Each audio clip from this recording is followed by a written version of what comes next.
Hello dear student, कैसे हैं आप सब। आई होप सब अच्छे होंगे। सो बच्चों, आज हमारी हिंदी की क्लास 4th का चैप्टर नंबर 6 स्टार्ट करते हैं। हमारे चैप्टर का नाम है बच्चों डॉक्टर होमी जहांगीर भाभा। तो बच्चों, ये हमारे डॉक्टर का नाम है, डॉक्टर होमी जहांगीर भाभा, ये हमारे चैप्टर का नाम है। तो बच्चों आइए इस चैप्टर को शुरू करते हैं, ठीक है। दीपू की कक्षा में विज्ञान का घंटा चल रहा था। अध्यापिका बता रही थी कि विज्ञान के जितने भी आविष्कार हुए हैं उनसे लाभ ही हुआ है और हानि भी। यातायात के साधनों के आविष्कार से लंबी दूरियां भी जैसे सिकुड़ गई हैं, और एक और जहां हवाई जहाज लंबी से लंबी दूरी भी तय घंटों में तय कर लेते हैं, वहीं दूसरी ओर वे युद्ध में बड़ी तेजी से बमबारी करते हैं। इससे शहर के शहर तबाह हो जाते हैं। बारूद एक और जहां युद्ध में गोलाबारी के काम आता है, वहीं इसे पहाड़ तोड़ने का कार्य भी किया जाता है। इससे सड़क में मकान बनाने हेतु पत्थर प्राप्त होता है। क्या आप जानते हैं कि केवल एक एटम बम से मीलों की आबादी नष्ट हो जाती है, परंतु यदि इसका सदुपयोग किया जाए तो इसी एटम बम से बड़े बिजली घर भी चलाए जा सकते हैं। डॉक्टर होमी जहांगीर भाभा ने एटम का सही सदुपयोग करके दिखाया था।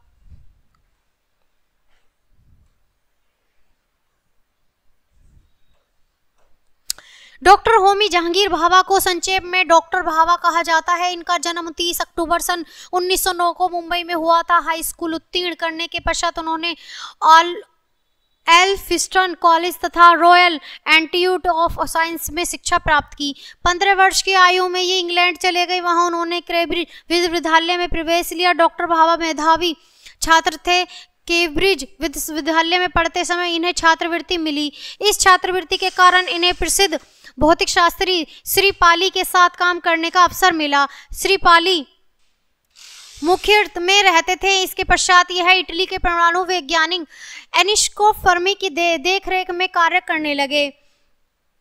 जब ये भारत लौटे तो इन्हें Indian institute of science Bangalore में सैद्धांतिक भौतिक का रीडर नियुक्त किया गया। सन 1942 में इन्हें प्राध्यापक बना दिया गया। डॉक्टर भाभा अन्य वैज्ञानिकों की भांति केवल अपने कार्यों में ही नहीं उलझे रहे, इन्हें अपने देश की चिंता अधिक थी। यह चाहते थे कि अन्य देशों की भांति भारत भी तीव्र गति से उन्नति करे।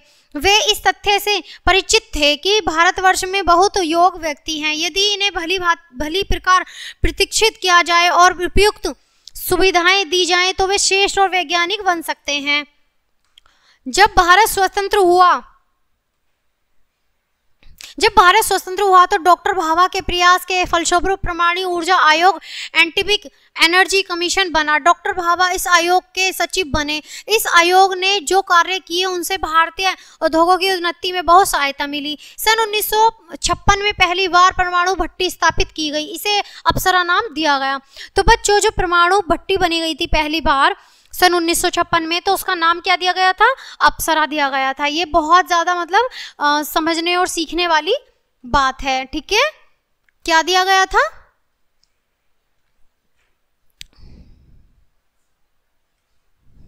अप्सरा, ठीक है, नाम दिया गया था।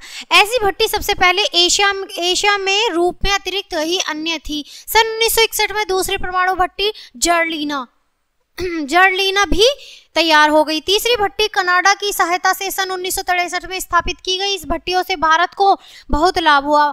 परमाणु शक्ति से बड़े बिजली घरों का निर्माण किया गया। डॉक्टर भाभा एक अच्छे चित्रकार भी थे। इन्हें जब भी समय मिलता चित्र बनाकर अपना मन बहलाते।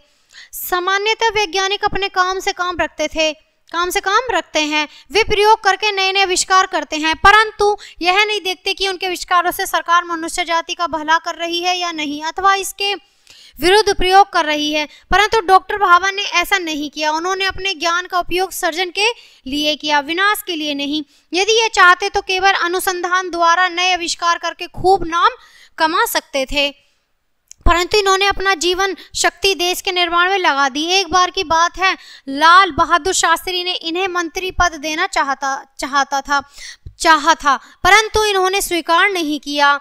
डॉक्टर भाभा की योग्यता के कारण लंदन की रॉयल सोसाइटी ने सन 1941 में इन्हें अपना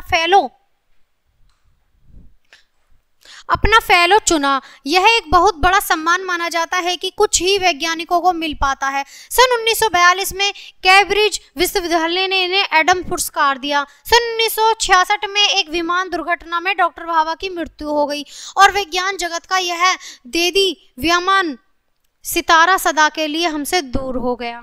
तो बच्चों, ये भी बड़े दुखद की बात है कि जो डॉक्टर भाभा थे वैज्ञानिक, वो भी हमारे बीच नहीं रहे। उन्होंने लेकिन हमारे देश के लिए बहुत ज़्यादा अच्छे काम किए, बहुत ज़्यादा चीज़ें की। ठीक है, तो हमें उनका आदर सम्मान करना चाहिए। इसी के साथ ये पार्ट हमारा यहीं ख़त्म होता है। मिलते हैं आपसे नेक्स्ट पार्ट में, नेक्स्ट वीडियो के साथ। तब तक के लिए बाय बाय प्यारे बच्चों।